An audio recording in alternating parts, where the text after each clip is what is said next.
Okay, मैं वापस आता हूं आपके पास। मनजिंदर सिंह सिरसा हमारे साथ इस वक्त आ गए हैं। वो शिरोमणि अकाली दल के नेता हैं जो नारकोटिक्स कंट्रोल ब्यूरो के दफ्तर पहुंच गए। 1 साल पुराने वीडियो को लेकर मनजिंदर सिंह सिरसा पहुंचे एनसीबी के दफ्तर। कहा कि यह करण जौहर के घर की पार्टी का वीडियो है, यह सारे सोशल मीडिया पे वायरल है, आप इस मामले को लेकर शिकायत दर्ज कीजिए। वो वीडियो भी जरा दिखाते हैं साथ साथ, किस वीडियो को लेकर सिरसा पहुंचे थे और उन्होंने शिकायत की। लेकिन सिरसा जी, आपने 1 साल पहले भी शिकायत की थी या केवल अभी शिकायत करना आपका मन किया कि अब कर देते हैं, या आपने 1 साल पहले की थी और तब किसी ने सुना नहीं था?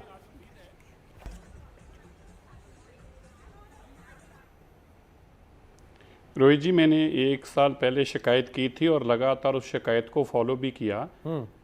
और 1 अगस्त 2019 को मैंने ये सबसे पहले शिकायत वहाँ के कमिश्नर ऑफ पुलिस मुंबई को दी थी। रोहित जी, एक सिचुएशन देखो, आपको हमारा दर्द भी समझना चाहिए। कंगना से आपको एक बात तो समझ में आ गई कि गड़बड़ है, और गड़बड़ के खिलाफ जो आवाज़ उठाता है उसका घर भी तोड़ दिया जाता है। ये तो हम सब ने देखा है। अब इस बात से कोई मुंह तो नहीं मोड़ सकता ना। हम बात करते रहे, हमें स्कूलों में पढ़ाते थे, आपने भी रोहित जी जरूर पढ़ा होगा, खूब लड़ी मर्दानी वो तो झांसी वाली रानी। हम तो उन लोगों की गाथाएं पढ़ते रहे हैं, लेकिन औरत के साथ इस तरह तिरस्कार हो और बड़े बड़े लोग चुप रहें, ये वही बॉलीवुड है जो कभी पहले कार्ड लेके खड़ा हो जाता है। मैं केवल पहले अपनी बात करूंगा। रोहित जी, आप हमारा दर्द जरूर समझेंगे, मुझे उम्मीद है कि मेरे दर्द को आप जरूर समझेंगे। रोहित जी, हम बहुत कम गिनती में हैं और हमें एक पॉलिटिकल अपॉर्चुनिटी के तहत एक उनके पास सिचुएशन आई और उन्होंने हमें खूब बदनाम किया, पूरे पंजाब को, पंजाबियों को, पूरे देश में बदनाम किया और हमें ये चेहरा दिखाया कि जो सिख हैं, पंजाबी हैं, ये नशेड़ी हैं, नशा करते हैं, जबकि ये सच्चाई से कोसों दूर थे। पंजाब के लोग अन्नदाता हैं, वो अन्न देने वाले लोग हैं, लेकिन उनको कैसे, क्यों हमारी को आवाज़ नहीं सुन रहा था? एक पॉलिटिकल अपॉर्चुनिटी का लाभ उठाया जा रहा था और वो एक पर्पस था कि हम लोगों को किस तरह से बदनाम किया जाए। हम चिल्ला चिल्ला के बोल रहे थे, हमारी को बात नहीं सुन रहा था। लेकिन यही वीडियो जब सामने आई, ये लोग नशा कर रहे हैं और नशा परोसते हैं, नशा करते हैं। स्टोरी इनकी थी, ये स्टोरी करण जौहर की थी, ये स्टोरी शाहिद कपूर की थी, ये स्टोरी उन लोगों की थी जो उस वीडियो में दिख रहे थे। लेकिन हमारे नाम से इस मूवी को पेश किया गया, उड़ता पंजाब। जब उड़ता पंजाब कहा तो सब लोगों ने तालियां बजाई और कहा हमारी जीत हो गई है, ये आवाज की जीत है, ये अपनी बात को रखने की जीत है। करण जौहर ने इसकी पार्टी की, बकायदा मीडिया में आए करण जौहर, और ये तो बहुत बड़ी हमारी जीत है। और जब हम कहते हैं उड़ता बॉलीवुड, तो कहते हैं बॉलीवुड को बदनाम मत करो। तो क्या हम लोग अमरधारी सिख, हम लोगों को तुमने बदनाम करने का काम किया? एक अपॉर्चुनिटी मिल गई थी तुम्हें, पर हमने तो सच्चाई पेश की है।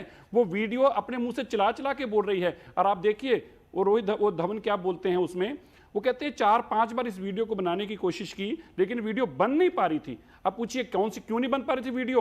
क्योंकि बार बार कोई ना कोई ड्रग करता बीच में दिखता था। अब आप इस वीडियो के आप एक एक चेहरा देखते चलें। अब आप देखें, जब जाएंगे जैसे इसको पता चलेगा और ये पीछे छुपाना शुरू कर देगा, देखिए पीछे, और वो देखिए जैसे पता चलेगा तो अपना नाक फटाफट साफ करना शुरू कर देगा। और जब वहां जाएंगे, जिसको पता, हर आदमी ड्रग छुपाता है, लेकिन ये तो कभी करण जौहर ने कल्पना नहीं की थी कि नीचे ड्रग पड़ी भी दिख जाएगी। अब मेरा एक बड़ा सिंपल सा रोहित जी सवाल है, आप हम लोगों के साथ रोज टीवी में रहते हैं, हर पॉलिटिशियन आंसरेबल है, तो क्या सेलिब्रिटी आंसरेबल नहीं है जिसकी फैन फॉलोइंग है? अगर ये वीडियो 1 अगस्त 2019 को आई तो क्या मुंबई पुलिस का, मैंने ये तो नहीं कहा था इनको जेल में डाल दो, मैंने ये भी नहीं कहा इन पे मुकदमे दर्ज कर दो, मैंने तो बड़ी छोटी सी बात कही थी, इसकी जांच होनी चाहिए। और इसकी जांच होने में क्या गलत था?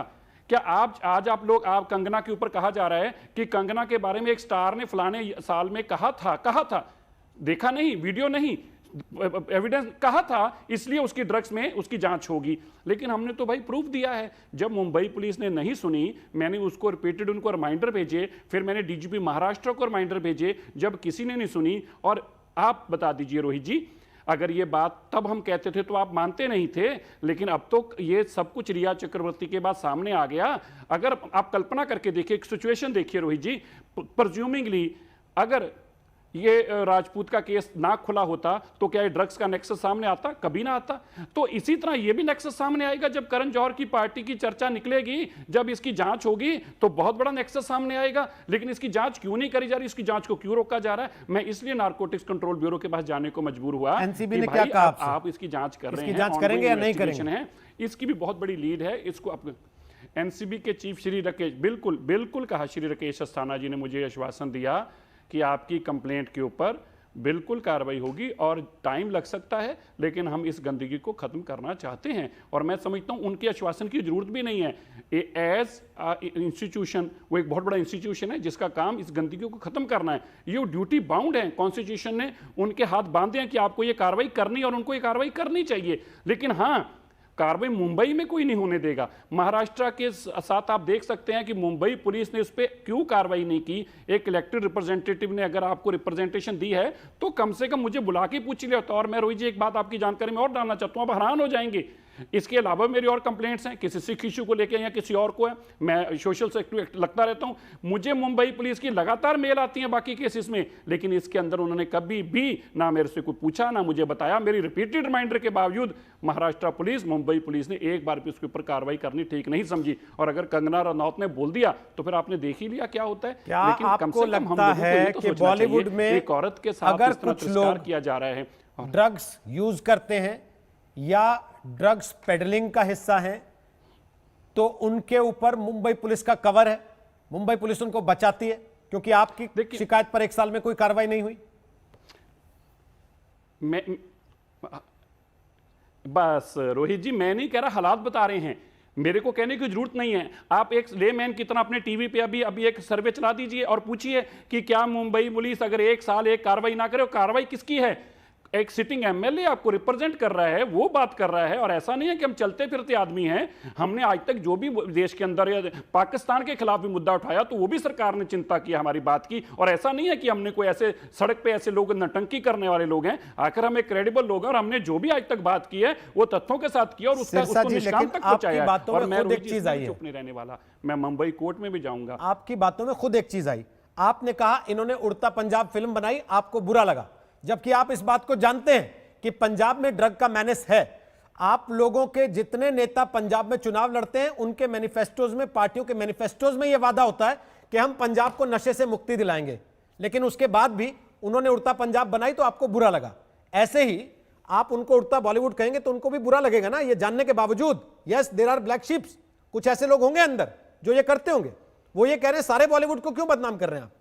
तो फिर हम भी तो यही कह रहे हैं ना, तो हम भी तो यही कह रहे हैं, तो हम भी तो यही कह रहे हैं, तुमने सारे पंजाब को क्यों बदनाम किया? हम भी तो यही तो सवाल पूछ रहे रोहित जी। रोहित जी, क्या देश में बाकी जगह नशा, जिस इंडस्ट्री खुद नशे से ग्रस्त है, जो इंडस्ट्री खुद नशे से ग्रस्त है, वो इंडस्ट्री हमें सीख देगी?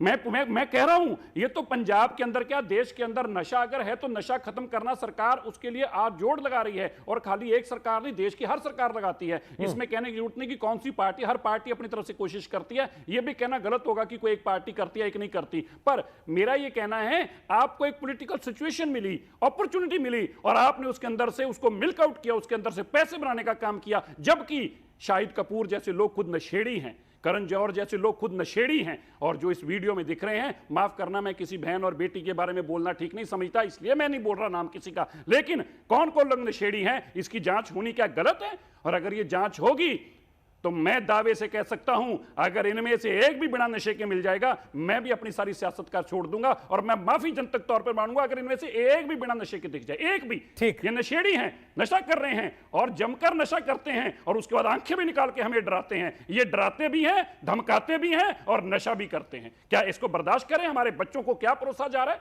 ये क्या साबित करना चाह रही है इंडस्ट्री? और आज क्यों नहीं बोलते? आज इनको बोलना चाहिए। और अगर कंगना गलत थी तो फिर ये लोग कम से कम उसके खिलाफ ही 2 लाइनें बोल देते, और ठीक थी तो फिर उसके साथ खड़े हो जाते। अरे तुम वीडियो बनाते हो, मूवियों में तो तुम लोग पाकिस्तान से उठा के ले आते हो सब कुछ है, और यहां तो एक औरत, एक अबला, उसके ऊपर जातियां हो रही हैं और तुमसे बोला नहीं जाता। क्या करना तुमने ऐसे स्टार्स को, और क्यों ऐसी स्टार्स की मूवी देखनी जिनकी मुंह जुबान ना खुले, एक औरत के ऊपर जाति हो रही हो? ओके सिरसा जी, वापस आऊंगा आपके पास। उम्मीद करूंगा आप इस बहस में हमारे साथ रहेंगे, क्योंकि इसमें दूसरे पक्ष को भी सुनना